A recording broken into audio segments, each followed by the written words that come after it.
नमस्कार दोस्तों, मैं अंकुर उपाध्याय स्वागत करता हूं आप सभी का आपके अपने YouTube channel share market analysis में। रिजल्ट सीजन चल रहा है और रिजल्ट्स आ रहे हैं, चाहे बाजार बंद हो या चालू हो। कुछ कंपनियों ने अपने नंबर्स पेश करे हैं, आप सभी के साथ डिस्कस करना चाहूंगा। इससे पहले मैंने वीडियो बनाई थी आपके लिए यस बैंक के रिजल्ट्स के ऊपर, और अभी मैं आप सभी के साथ डिस्कस करने वाला हूं डोडला डेयरी के स्टॉक अपने नंबर्स पेश करता हुआ दिखाए। कैसे रहे हैं नंबर्स?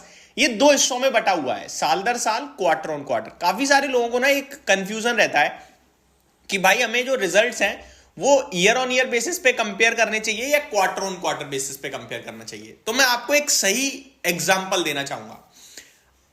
हर एक कंपनी का ना अलग सिनेरियो होता है। एक एग्जांपल की मदद से समझते हैं। एग्जांपल की मदद में अगर आपके साथ शेयर करूं तो एक हमारा होता है एफएमसीजी कंपनीज। एक बहुत ही बढ़िया एग्जांपल मिला है। जो भी कंपनियां कूलर वगैरह बनाती हैं, जैसे कि आपका हो गया सिम्फनी, इसको आप अगर कंपेयर करोगे Q3 या फिर Q4 को Q2 से या Q1 से, तो हमेशा खराब दिखेंगे। क्यों? क्योंकि सर्दी में कोई कूलर नहीं लेना ना। कूलर कब जाते हैं? अप्रैल मई जून। ठीक है, यानी ये होता है Q1, क्वार्टर वन। अप्रैल मई जून Q1 हो गया।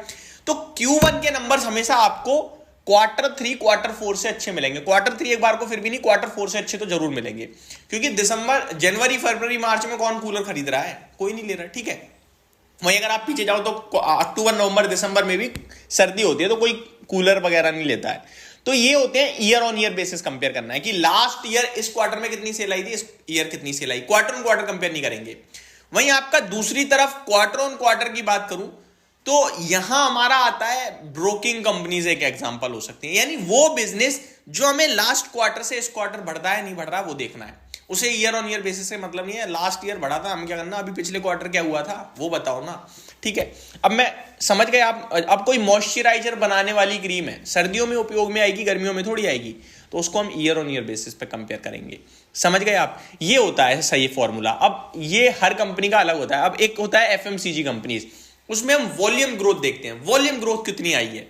एक होता है आपका सीमेंट कंपनी, उसमें एबिटा पर टन कितनी कमाई हो रही है कंपनी की, वो देखते हैं हम लोग। तो हर कंपनी को जज करने का तरीका अलग होता है। इसके ऊपर भी किसी दिन एक डिटेल वीडियो बनाई जाएगी, टेंशन मत लीजिए आप।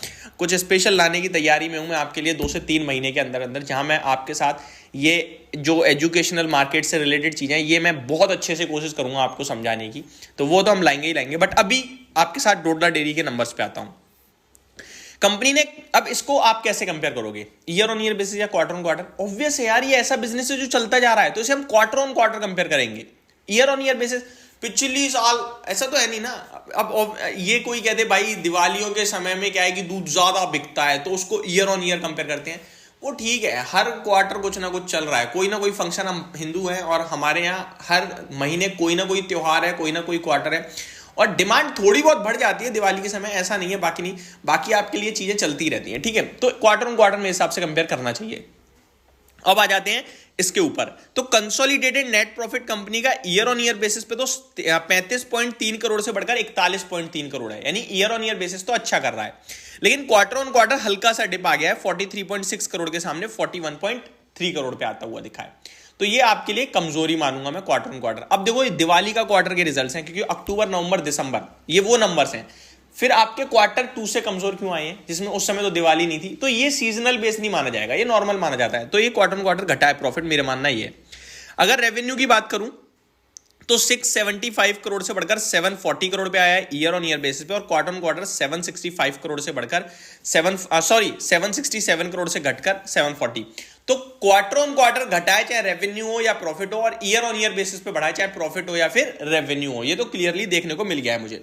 अब बढ़ते हैं आगे मार्जिन्स की तरफ। Margins year on year basis पे इंप्रूव हुए हैं 7.94% से बढ़कर 11.08% पे, और कामकाजी मुनाफा में तो बहुत बढ़िया बढ़त है ईयर ऑन ईयर बेस पे, 53.5 करोड़ से बढ़कर ऑलमोस्ट 83 करोड़ का कामकाजी मुनाफा। तो ईयर ऑन ईयर बेस पे सुपर है, क्वार्टर ऑन क्वार्टर बेस पे खराब है।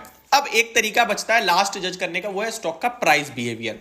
देखिए क्वार्टर ऑन क्वार्टर कुछ अच्छे नहीं है नंबर्स, तो फिर बीते 3 महीने सॉरी गाइस, बीते 3 महीने में शेयर की परफॉर्मेंस कैसी है?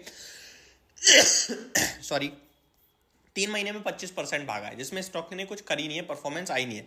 एक साल में देखूं मैं तो एक साल में शेयर का प्राइस 74% भागा है, और प्रॉफिट की बात करूं तो प्रॉफिट आपका उतना नहीं बढ़ा है।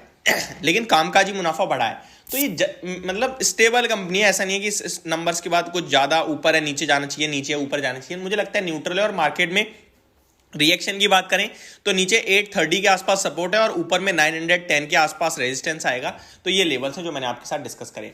होप आपको ये सारी चीज़ें समझ में आई होंगी। Thank you so much for watching this video. Have a great day guys.